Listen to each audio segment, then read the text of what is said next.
Assalamualaikum warahmatullahi wabarakatuh. Selamat siang adik-adik semua. Apa kabarnya? Mudah-mudahan masih tetap semangat dan tentu saja tetap sehat. Baiklah, untuk pertemuan kita kali ini, pada pertemuan ke-6 ini, kita akan masuk ke pembahasan kita yang selanjutnya, yaitu mengenai struktur pasar. Di mana untuk pertemuan kali ini, di antara 4 jenis pasar yang pernah kita singgung di pengantar ilmu ekonomi, akan kita pelajari pasar yang pertama, yaitu mengenai pasar persaingan sempurna.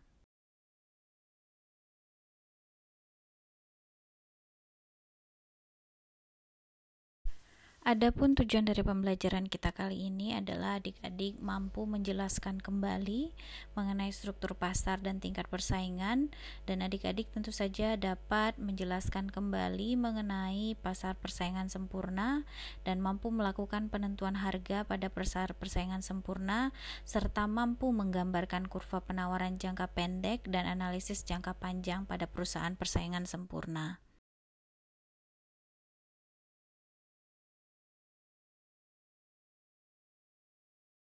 Sekarang kita bicara mengenai market structure. Jadi kalau kita bicara soal market structure, berarti kita akan bersinggungan dengan bagaimana seorang produsen dan konsumen berperilaku di pasar. Atau kalau kita juga bicara soal market structure, itu pasti akan berbicara soal seluruh karakteristik yang ada di dalam pasar yang mempengaruhi keputusan pelaku-pelaku pasar.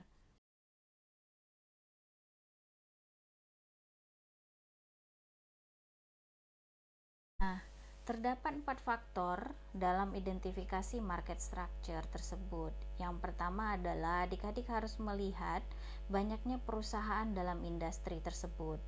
Kemudian yang kedua, adik-adik bisa melihat dari ciri-ciri barang yang dihasilkan. Kemudian yang ketiga adalah adik-adik bisa melihat melalui hambatan masuk atau keluar pasar.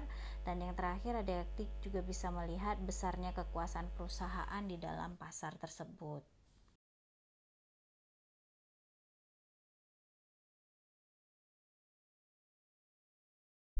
Terdapat beberapa jenis market structure, diantaranya yang pertama itu adalah perfect competition.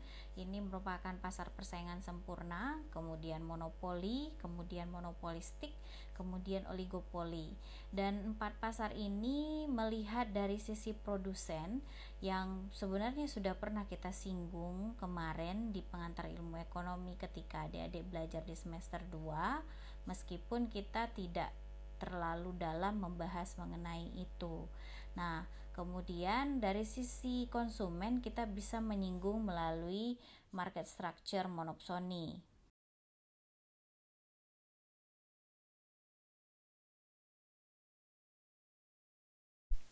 Nah, kita masuk ke market structure yang pertama, yaitu perfect competition atau pasar persaingan sempurna, di mana kita pasti ingat ketika kita belajar pengantar ilmu ekonomi bahwa pada pasar persaingan sempurna ini produk yang diperjualbelikan atau produk yang menjadi produk yang diperdagangkan itu merupakan produk yang identik, sehingga tidak ada kompetisi antara satu pedagang dengan pedagang lain atau satu perusahaan dengan perusahaan lain.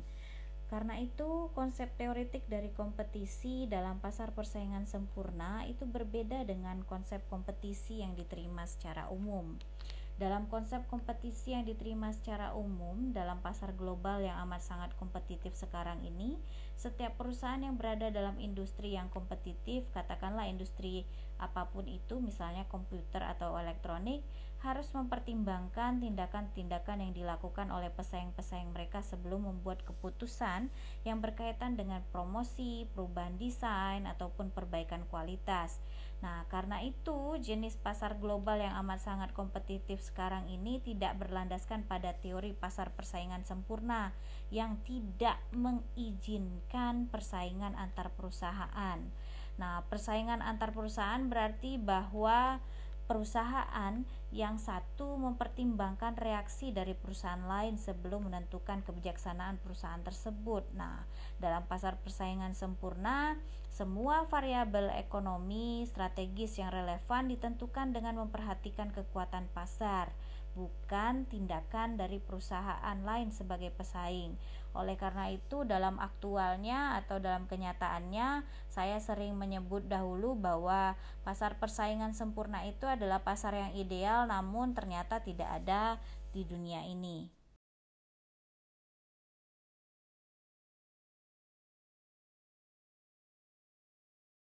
Kita masuk ke karakteristik pasar persaingan sempurna, di mana di dalam karakteristik pasar persaingan sempurna kita menemukan jumlah penjual dan pembelinya banyak, serta pangsa pasar masing-masingnya sangat kecil jika dibandingkan dengan pasar, sehingga masing-masing pelaku tidak bisa mempengaruhi harga pasar atau price taker. Di sisi lain, dalam pasar persaingan sempurna, barang yang dijual itu sejenis, mirip gitu ya, satu sama lain atau identik dan homogen, dan tidak ada hambatan untuk masuk atau keluar pasar. Dan di dalam pasar ini juga perfect information, di mana informasinya itu dapat diperoleh dengan mudah dan murah serta sempurna bagi dua belah pihak.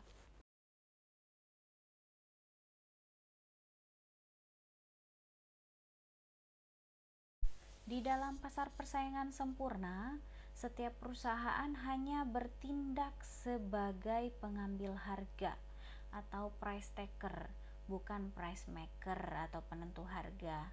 Jadi ini yang membedakannya dengan yang lainnya. Nah, harga sendiri ditetapkan berdasarkan interaksi kekuatan penawaran atau supply dan permintaan atau demand di dalam pasar.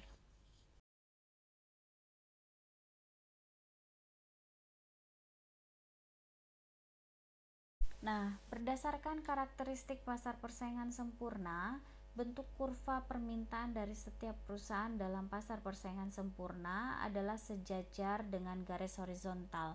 Adik-adik bisa lihat di hadapan adik-adik bahwa terdapat dua kurva, yaitu kurva market dan firm. Di sana adik-adik bisa lihat sejajar antara market dan firm tersebut. Nah, tampak juga bahwa kurva permintaan perusahaan individual dalam pasar persaingan sempurna, karena sama juga dengan kurva penerimaan marginal atau MR, sekaligus merupakan harga produk yang harus diterima, karena harga itu merupakan harga keseimbangan dalam pasar persaingan sempurna, karena itu merupakan terbentuk dari demand dan supply. Nah, bentuk kurva permintaan yang sama dengan harga yang berlaku menunjukkan bahwa berapapun kuantitas output yang ditawarkan perusahaan itu tidak akan mempengaruhi harga pasar yang berlaku. Dalam hal ini, perusahaan harus mengikuti harga pasar yang berlaku dalam pasar persaingan sempurna itu sendiri. Itu disebut dengan price taker study. Nah, jika seandainya nih perusahaan nekat menetapkan harga di atas pasar, maka demand yang dia peroleh itu adalah sama dengan nol. Dan di dalam pasar persaingan sempurna biasanya produsen tidak ada inisiatif untuk meletakkan harga di bawah price dalam pasar persaingan sempurna.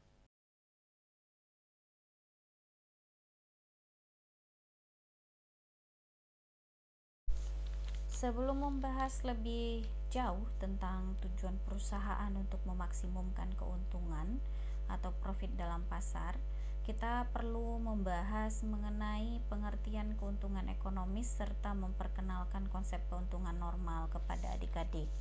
Nah, keuntungan ekonomis itu merupakan besar penerimaan total atau TR yang melebihi biaya ekonomis total atau TC, di mana biaya ekonomis total merupakan penjumlahan biaya eksplisit dan keuntungan normal. Nah, apa itu keuntungan normal? Keuntungan normal adalah opportunity cost dari semua sumber daya yang dimiliki perusahaan yang digunakan untuk keperluan produksi, di mana secara eksplisit tidak dilakukan pembayaran atas sumber daya itu, namun dipertimbangkan sebagai opportunity cost atau sering disebut dengan implicit cost. Nah, adik-adik bisa lihat sendiri di situ disebutkan tentang biaya eksplisit. Saya tidak akan menyinggung soal biaya eksplisit, silahkan adik-adik cari pengertiannya. Nah, ini adalah soal pertama untuk tugas terstruktur.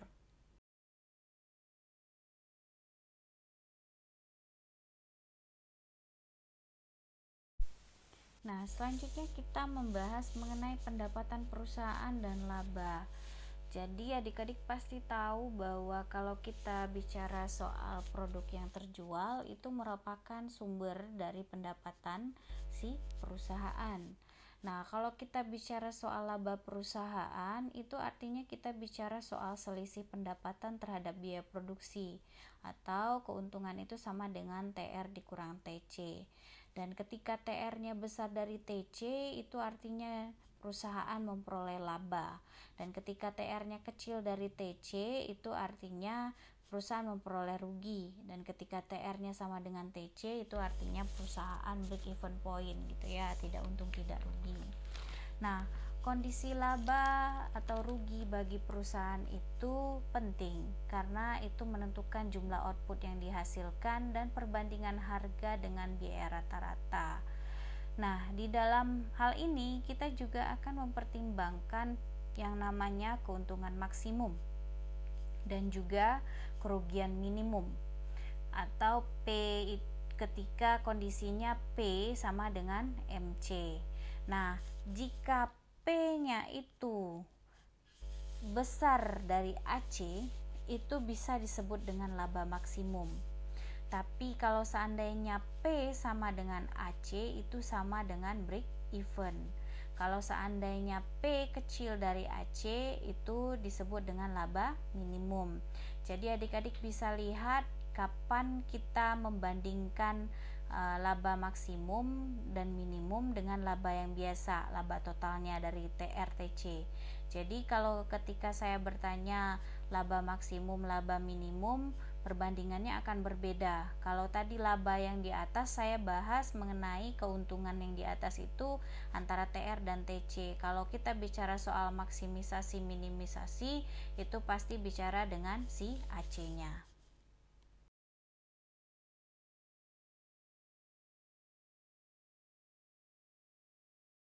Nah, ini yang di hadapan adik-adik adalah kurva ketika kondisi sebuah perusahaan memperoleh laba maksimum, di mana adik-adik bisa lihat MC bersinggungan dengan MR, dan disitulah posisi si P atau price. Kemudian ditentukanlah si AC yang bergaris merah. Kemudian dari situ adik-adik ketika bersinggungan si AC dan si MC, dari situ bisa ditarik dapatlah AC1. Nah, yang diarsir itu adalah si normal profitnya.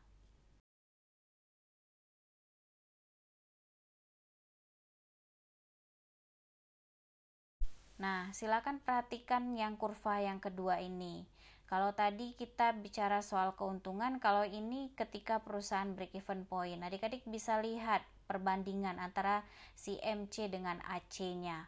Adik-adik bisa lihat kalau seandainya MC dan AC-nya bersinggungan dengan si P, itu artinya ya sama-sama gitu ya kondisinya, ya tidak untung tidak rugi gitu ya, labanya berarti maksimum, tidak juga labanya minimum gitu ya, tapi dia break even point gitu ya.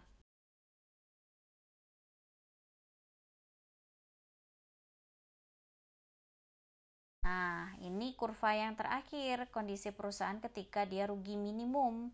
Nah, ketika rugi minimum, adik-adik bisa lihat kondisinya ketika AC-nya berada di atas dari garis pertemuan antara si MC dengan si demand. Nah, dan price-nya MC dengan MR gitu ya. Nah, patokannya adik-adik jangan lupa ini MR dengan MC. Kemudian ketika bertemu, kemudian lihat perpotongan antara MC dengan AC. Di sini adik-adik bisa lihat yang ditunjuk di panah. Nah, itu adalah potongan rugi minimum, dan antara AC ke P3 itulah besaran berapa rugi minimumnya tersebut.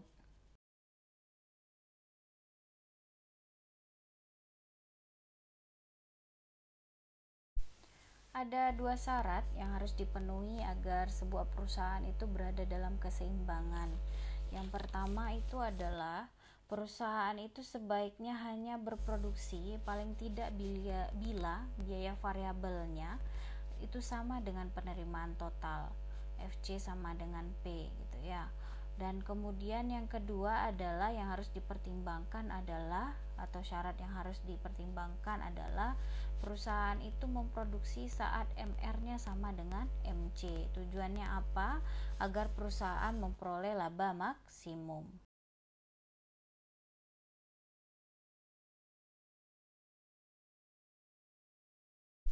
Nah, laba maksimum itu bisa dilihat atau digambarkan pada kurva di hadapan adik-adik, di mana di dalam kurva tersebut adik-adik bisa lihat MC-nya itu berpotongan dengan MR. Itu adalah posisi ketika perusahaan memperoleh maksimum profit gitu ya, maksimum profitnya. Nah, kemudian di mana di sini disebutkan juga bahwa the firm maximize profit by producing the quantity at which marginal cost equal marginal revenue. Jadi ketika marginal cost sama dengan marginal revenue, itulah profit maximization-nya di dalam pasar persaingan sempurna.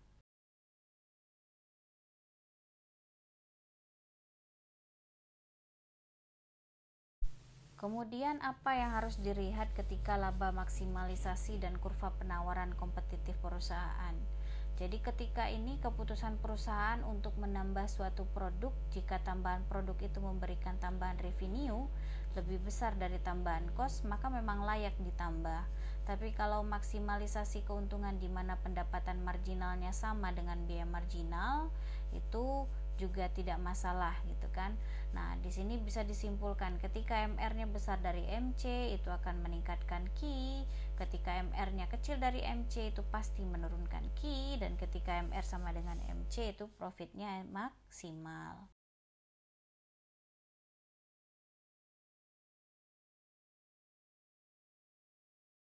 Kurva di hadapan adik-adik ini adalah kurva competitive firms dalam short run supply curve-nya. Jadi MC yang kita perhatikan ya, MC. Nah, ketika misalnya kan tadi MC kita singgung MC sama dengan MR gitu, sama dengan P gitu ya. Kan kita singgung begitu ya tadi kalau untuk di pasar persaingan sempurna ini. Jadi kenapa bisa P besar ATC besar AVC, itu patokannya karena tadi kan udah kita bilang MC sama dengan MR gitu ya.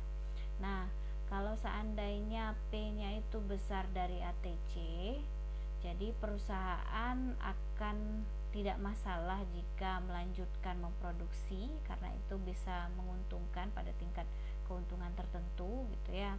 Tapi kalau seandainya P-nya itu besar dari AFC, jadi perusahaan juga tetap bisa sih mengkontinue atau melanjutkan produksi pada jangka waktu pendek. Tapi kalau seandainya P-nya kecil dari average variable cost-nya, ya sebaiknya perusahaan berhenti untuk memproduksi.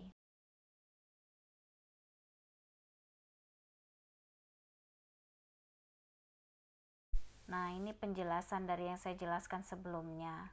Jadi untuk keputusan jangka pendek untuk perusahaan, dalam jangka pendek jumlah pelaku tidak mengalami perubahan, tapi keputusan keluar dan masuk industri pasar itu mengacu pada keputusan pada jangka panjang. Nah, perusahaan menutup jika penerimaan mendapat dari memproduksi kurang dari biaya variabel produksinya. Jadi shutdown itu jika terjadi TR-nya kecil dari FC gitu ya, atau P-nya kecil dari AFC gitu ya.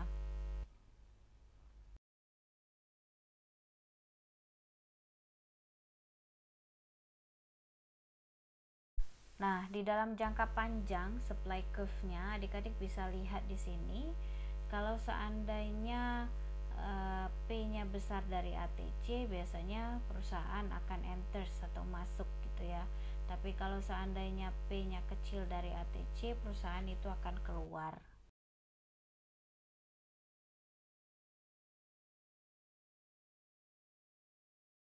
Nah, ini untuk kondisi jangka panjangnya ya, soal keluar dan masuk pasar. Jadi kalau dalam jangka panjang perusahaan keluar jika penerimaannya kurang dari biaya total.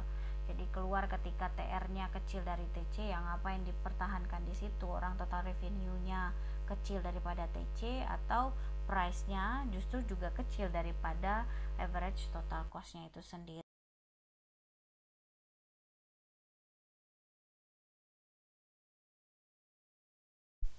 Nah, sekarang pertanyaannya, bagaimana memaksimumkan keuntungan ekonomis dalam pasar persaingan sempurna melalui pengendalian output produksi? Nah, ini bisa dilakukan dengan langkah seperti yang adik-adik lihat di hadapan adik-adik. Yang pertama itu, langkahnya adalah yang pertama mencari informasi mengenai harga produknya yang berlaku di pasar. Kemudian yang kedua, mencari informasi tentang biaya variabel rata-ratanya dan juga tentu saja biaya marginalnya. Kemudian juga yang ketiga yaitu memeriksa aturan-aturannya. Aturan-aturan apa? Jika P-nya itu besar sama dengan AVC minimum, maka tentukan output produksi jangka pendek pada tingkat di mana P sama dengan MC. Tapi kalau seandainya P kecil dari AFC minimum, maka sebaiknya kalau adik-adik jadi manajer itu harus memutuskan untuk menutup perusahaan atau tidak melakukan aktivitas produksi sama sekali. Atau juga kalau seandainya kita juga bisa melakukan langkah yang terakhir, yaitu melakukan penghitungan kerugian atau keuntungan ekonomis seperti yang tadi saya sempat singgung gitu ya. Keuntungan itu TR dikurang TC, di mana TR itu adalah P kali Q, TC itu diperoleh dari AFC kali Q ditambah TFC.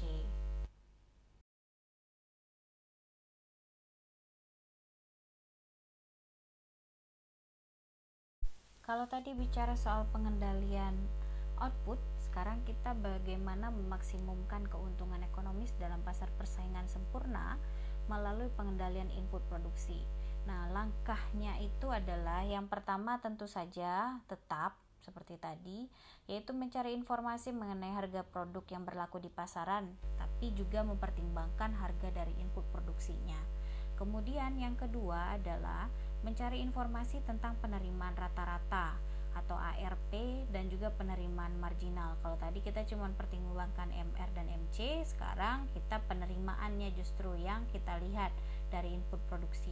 Kemudian yang ketiga adalah adik-adik harus memeriksa aturan jika PI itu harga input produksi ya adik-adik, itu lebih kecil sama dari ARP, maka tentukan input produksi pada tingkat di mana PI sama dengan MRP.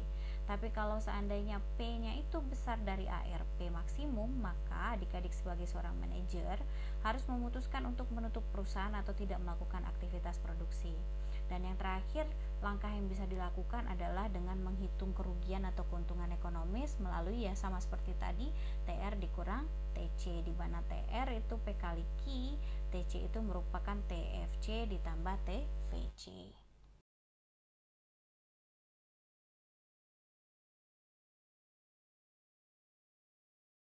Untuk tugas terstruktur selanjutnya adalah adik-adik saya minta untuk mencari kurva permintaan monopoli, kemudian jelaskan, kemudian adik-adik juga jelaskan mengenai maksimisasi keuntungan pada pasar monopoli.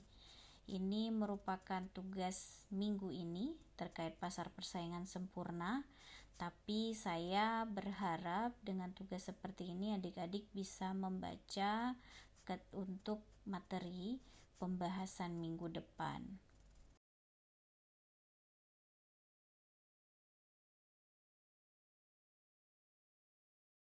Sekian saja pertemuan kita pada siang hari ini. Atas perhatian adik-adik saya ucapkan terima kasih. Mohon maaf jika ada kesalahan kata. Dan bagi adik-adik yang memiliki pertanyaan, silahkan untuk berkomen di kolom komentar. Terima kasih, selamat siang. Assalamualaikum warahmatullahi wabarakatuh.